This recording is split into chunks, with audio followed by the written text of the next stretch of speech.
现在的钓竿都有伸缩，对不对？我们以前没有。学生囡仔认真听文化老师教安怎拔鱼钓啊。这节课是海洋文化的民族课程，要让囡仔了解达有掠鱼、钓鱼的基本知识。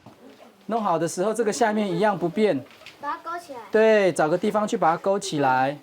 咱苏也有国小为今年9月开始实施民族教育，这阵学生来上课，除了学科以外，每礼拜会安排17个民族教育课程，会当学到济和达有传统文化有关系课程。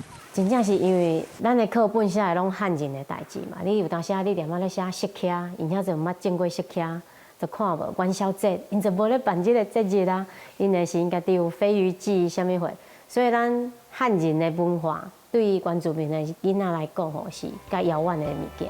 以在地传统生活节庆安排夏季活动，让学生会当对传统文化行，正做时间、空间、生活相结的民族教育模式。除了钓鱼，嘛去部落农场体验种植、采画、雕刻等等。亲像今仔日的课，教室是伫海边，要传给囡仔的是海洋民族重要的钓鱼知识。如果有鱼吃，会感觉到它会传到你的竿子哦。这里很浅耶。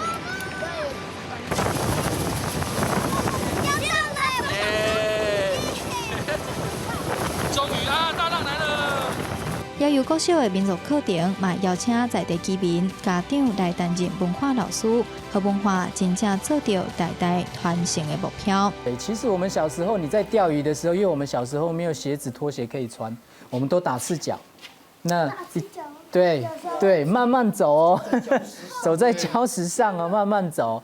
也有国小实施民族教育，希望文化卖长紧。但是台东县政府教育处长林正宏表示，文化传承必须要用更较谨慎的态度来看待。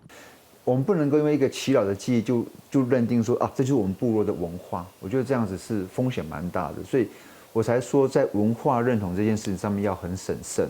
特别是部落文化形塑的时候，搞不好5个耆老、6个耆老之间，他们对于传承的记忆当中会有不一样的思维。林正宏表示，咧办民族教育学校，千万唔通伤着急。除了部落耆老的经验传承以外，嘛会当透过祭典仪式、歌谣传唱、豆豆建立，或者是重新认识部落文化。即阵也有国小已经行伫咧民族教育这条路，除了要让咱厝的囡仔知影家己的根，嘛要建立因的自信心。记者杨淑晴、曾培文台东报道。